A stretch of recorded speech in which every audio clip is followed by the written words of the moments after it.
歡迎大家收聽呢個套路講啊！咁今集呢，就係我哋講下你係邊個先？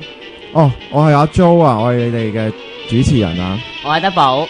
Hello，我係 Echo。喂，我係阿鑑啊。係啦，咁今集呢，就係由於上一次我哋嘅鬼故事啊，反應係好熱烈嘅。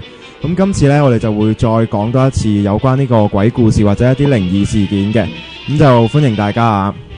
咁今次呢，我哋就其實我哋都有做翻一啲即係有關呢方面嘅資料搜集嘅。咁就我哋可以交俾阿德寶嗰度，可以講一講你或者你自己即係有啲咩睇到啊，或者去覺得係可以同觀眾分享下嘅呢？哇，其實揾到有啲係幾得意，又幾得意之餘，佢話都幾新奇嘅，即係我估唔到，即係而家喺個世代呢，都會有即係好多新嘅鬼故咯。我通常都以為得好多以前嘅舊嘅傳說啦，就好似而家我揾到有一篇故仔呢，就其實就係真人真事嚟嘅，就關於一個叫做 EastTV 東方網絡電視嘅軟件嘅鬼故嚟嘅。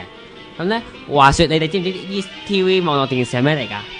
我諗都係類似嗰啲網上嗰啲平台去睇片嗰啲係嘛？差唔多，但係佢係攞嚟去播啲睇啲電視嘅香港電視嗰啲嘅，即係佢有咩 TVB 啦、HBO 啦、探索頻道啦、鳳凰衛視啊嗰啲嘅可以睇到嘅。咁就佢可以喺你個畫面入邊咧開個視窗，咁喺邊度擺喺度睇都得噶啦，唔影響你玩遊戲啊，唔影響你睇網頁啊嗰啲嘅，好方便嘅。咁咧求其就可以上網就 download 就會有嘅，叫做 EastTV 東方網絡電視。但我唔係同佢賣廣告啊嚇。因為我想知道呢個想大家都知道呢個故事係關於呢個軟件嘅啫。係。咁話說咧，呢個軟件咧就係以前有一個叫做 Outjohnsoft 嘅公司開發出嚟嘅睇電視嘅軟件啦，你都知嘅。咁咧原來咧佢係你哋而家其實都知道咧，就有好多版本噶嘛，而家都有好多。但係其實咧早喺好多年前咧，就個開發團隊咧，其實係一個交通意外咧。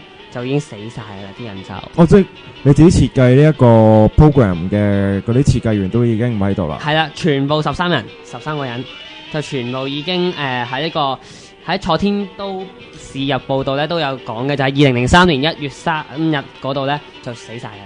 係啦，咁佢之後咧，跟住奇怪就係因為你都知㗎啦，佢嗰陣時佢哋死嗰陣時咧，個版本叫1.03版。跟住，但係而家喺網絡咧就流傳咗好多新版本嘅，咁啲人就奇怪啦，咁究竟係咪有人去幫佢哋去重新再 upgrade 呢個軟件啦，定係成啦？咁咧，於是咧佢哋就啲記者咧就去組成一個團體，就去查明呢樣嘢啦。但佢哋足足用咗半年時間，一啲線索都冇咯。之後佢仲喺嗰啲記者咧就喺啲報紙度原相，就叫啲人去揾料啦，嗰啲都冇咯。即係你嘅意思係，即係嗰13個人啦，已經身亡咗啦。咁佢哋個 program 仲係不停咁有人 update 翻去，即係最新嘅版本。係啦。但係就揾極都揾唔到係邊一個。你嘅意思係？係啦。就叫做嗰個版本就不斷更新緊咯。咁佢哋喺嗰個迷。咁其實有講嘅，譬如有個丁磊先生講咧，就話我哋為一個死去嘅一群軟件業嘅希望而感到悲傷啦。跟住接續佢就講咯，或者1月3號喺一個軟件推出一個1.03版嗰陣時候，13個人咧全部遇難咧係一種巧合嚟嘅，但係死者咧仲幫我哋咧不斷 upgrade 緊嘅軟件，佢哋都其實即係開玩笑咁樣啦，或者係點樣咧，都喺度講話其實係啲死人幫我哋 upgrade 咗呢個軟件嘅。咁有人講就話咧，你只要用呢個軟件連續使用13分鐘咧，就會見到呢13個人嗰死人嗰啲模糊嘅影像咯。即係話喺嗰個平台上面會見到佢哋嘅樣嗰啲。哇，咁其實都幾驚下喎。咁頭先聽你講咧，個免費軟件度嚟睇片噶嘛。咁突然間睇下咧，會有13個人喺度突然間彈出嚟喎，咁都幾驚下。其實會係㗎，但係你哋有冇用過啊？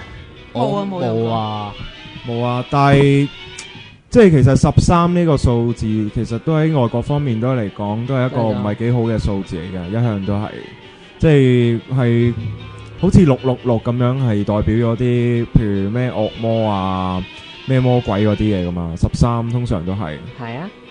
咁所以我諗即係當然啦，唔知呢個係唔係巧合咯，咁但係就即係咁即係大家我唔係話去我唔會阻止大家去試下嘅，不過真係要小心咯。如果係關於呢一個網上平台嘅話，係啦，即係大家膽大嘅就可以試試，真係計住13分鐘咁樣就可以睇住個畫面係咪真係會彈咗嗰13個人嘅無人影，其實都幾難嘅，因為大家都唔知嗰13個人係咩樣。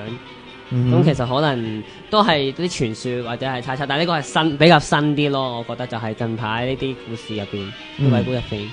咁其實就即係大家都可以再喺網上面揾多啲資料嘅。咁佢係呢個東方網絡電視啊，係啦，之後大家可以再揾多啲資料啦。即係而家仲有喺度㗎呢個網絡仲喺度㗎，個軟件仲喺度嘅。即係我哋而家上網都仲可以揾到佢。係啊。咁可唔可以用呢？其實有冇話禁止咗？冇㗎，佢繼續俾你用咯。因為可能其實啲人都係當係謠傳啊嗰啲咯。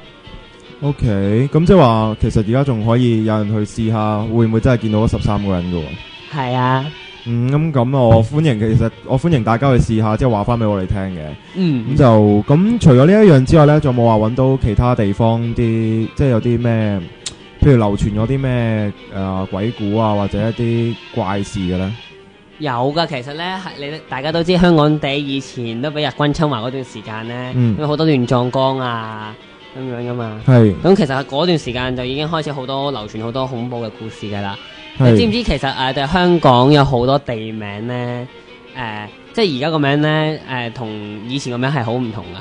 即係譬如秀茂坪，其實有冇人知道其實以前個名係叫做掃墓坪？掃墓坪？係啊。係嗰度專係俾人掃墓噶？梗唔係啦，就係因為咧，秀茂坪以前咧，即係叫掃墓坪，點解要叫掃墓坪咧？就因為咧，就係以前係亂葬崗同啲墓地嚟嘅啫，呢笪地方全部都係咁樣嘅，係咯，所以就大家都可能即係驚啊，聽到咧，所以就將個名改做秀茂坪咁樣咯。即係以前就叫做掃墓坪，係啦。OK，咁因為呢啲我就聽過調景嶺咯。調景嶺好似以前叫做吊頸嶺係嘛？係啊。如果冇記錯，咁你有冇即係知唔知點解個事源會係咁噶？事源就我查過資料咧，就係有講嘅，但係呢個咧同佢個名就冇乜關係，大家不妨都係聽聽嘅。係。咁咧就係調景嶺係一個咧面向半圓形嘅海灣嘅荒山嚟嘅，以前啦吓。係。咁樣咧。咁就有一個人叫做 Albert Herbert Whitney 嘅加拿大人啦。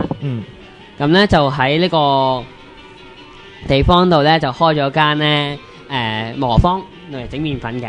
係。咁咧佢就喺1905年就開始投入生產啦。1905年係啦，之後到1908年4月咧就好不幸咁就破咗產啦。咁呢個人咧就受唔住打擊，咁就於是就去自殺啦。有冇話咩事而破產啊？我查資料就冇講咩原因咯。通常可能啲周轉不靈啊嗰啲啦。因為時間隔咗咁耐啦，咁好難追查到嘅。跟住就佢就用咗雙料自殺，咁就將喺麵粉廠度，喺嗰個麵粉廠即係磨坊咧。係。嗰度咧就用條繩就箍住自己啦，跟住另一端咧就綁住個大石度，跟住咧因為佢附近就係嗰啲山崖嗰啲嚟嘅，咁咧就佢就跳落去咯，咁可能就用呢個名變成吊頸嶺就係咁嘅原因，因為佢吊頸死，類似係用呢個方法，但佢係用個石頭咁